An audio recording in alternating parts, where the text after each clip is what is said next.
Good morning students, how are you. बेटा अपना ध्यान रखना। ठीक है, आज फिर पाठ 7 में परमाणु सिद्धांत तथा तत्वों के वर्गीकरण में हम लोग तत्वों के वर्गीकरण तथा आवर्त सारणी के बारे में पढ़ रहे थे। तो कल का जो हमने जो टॉपिक पढ़ाया था उसमें डोबेराइनर का त्रिक सिद्धांत था। उन्होंने तत्वों के वर्गीकरण में मुख्य आधार परमाणु द्रव्यमान रखा था। आज हम लोग न्यूलैंड का अष्टक नियम पढ़ रहे हैं। ठीक है, तो सबसे पहला प्रश्न आता है कि न्यूलैंड ने कौन सा नियम दिया था।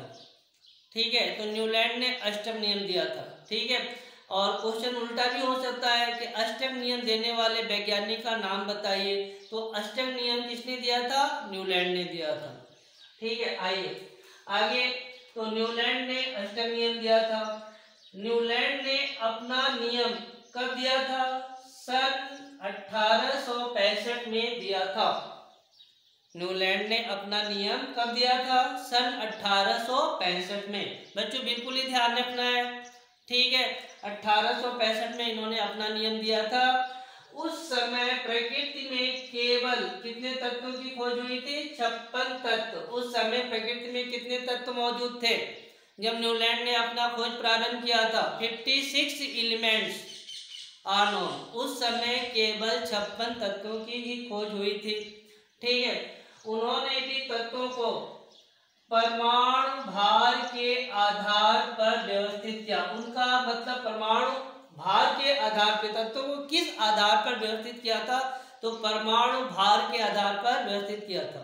ठीक है, डोबेराइनर में और न्यूलैंड में थोड़ा थोड़ा डिफरेंस है, ध्यान रखिएगा। तो इन्होंने तत्वों को परमाणु भार, जिसको हम लोग कहते हैं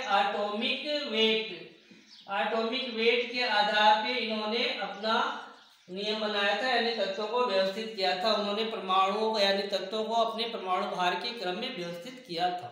ठीक है, तीनों पॉइंट ध्यान में आ गया होगा। इन्होंने अपना नियम 1856 में दिया।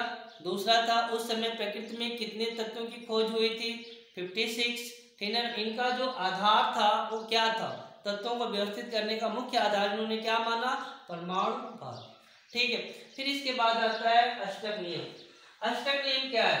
इनके अनुसार, किसके अनुसार? न्यूलैंड के अनुसार, जब तत्वों को परमाणु भार के आधार पर व्यवस्थित किया जाता है, यानी आरोही क्रम में, ठीक है, व्यवस्थित किया जाता है, तो आने वाले प्रत्येक 8वें तत्व का गुणधर्म पहले तत्व के समान था। उन्होंने जब तत्वों को परमाणु भार के क्रम में व्यवस्थित किया, आरोही क्रम में व्यवस्थित किया, तो उन्होंने देखा कि 8वें तत्व का जो गुणधर्म है वो पहले तत्व के गुणधर्म के लगभग समान था। जैसे एग्जाम्पल देखिए, तत्व में lithium, beryllium, boron, carbon, nitrogen, oxygen, chlorine, इनका परमाणु भार मैंने यहाँ पे लिख दिया है। और फिर इसके बाद आता है sodium, magnesium, aluminium, silicon, phosphorus, sulphur और क्लोरीन। तो देखिए 1 2 3 4 5 6 7 और 8, 8वां सोडियम है, वो लिथियम की तरह ही गुणधर्म रखता था।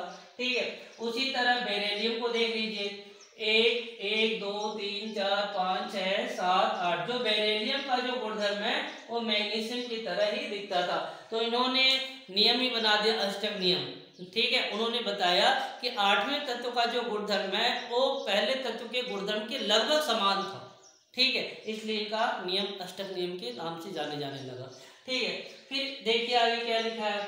इन्होंने तत्वों को हाइड्रोजन से प्रारंभ कर थोरियम तक तत्वों को व्यवस्थित किया था। ठीक है, लास्ट जो इनका एलिमेंट था वो थोरियम था।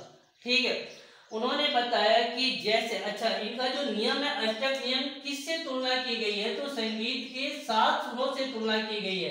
क्यों किया गया है? देखिए, इन्होंने बताया कि जैसे संगीत में 7 सुरों के बाद 8वां सुर पहले सुर के समान होता है। जैसे देखिए सा, रे, गा, मा, पा, धा, नी और फिर सा आ गया।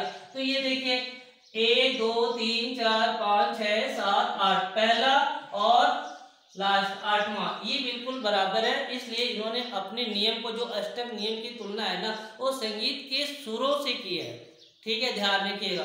ठीक है, अष्टक नियम की तुलना संगीत के सुरों से की गई है, क्योंकि जिस तरह संगीत का पहला सुर और 8वां सूत्र लगभग समान था। उसी तरह तत्वों में पहला और 8वां का गुणधर्म बिल्कुल ही समान था। ठीक है, लेकिन हर साइंटिस्ट में कुछ न कुछ कमियां होती हैं, तो इनकी भी कमियां हैं। देखिए, यह नियम कुछ ही तत्वों पर लागू होता है। यह नियम कुछ ही तत्वों पर लागू होता है। अधिक परमाणु भार वाले तत्व इस नियम का पालन नहीं करते थे। बाद में खोजे गए तत्व, बाद में बहुत सारे तत्व खोजे गए जो इनके नियमों का पालन नहीं करते थे। यह नियम कैल्शियम के आगे वाले तत्वों पर लागू नहीं हो पाता था। तो बहुत इजी है कमियां, तो आप इसको लर्न कर लीजिएगा, क्योंकि उस समय प्रकृति में कितने तत्व थे? 56 तत्व थे। तो उन्होंने 56 तत्वों के हिसाब से ये नियम बनाया था। बाद में और तत्व खोजे जाने लगे जो इनके नियमों का पालन नहीं करते थे। तो बेटा आज का जो टॉपिक है वो न्यूलैंड का अष्टक नियम है। कल का जो टॉपिक था वो डोबेराइनर का त्रिक सिद्धांत था। त्रिक सिद्धांत किसने दिया? डोबेराइनर ने दिया।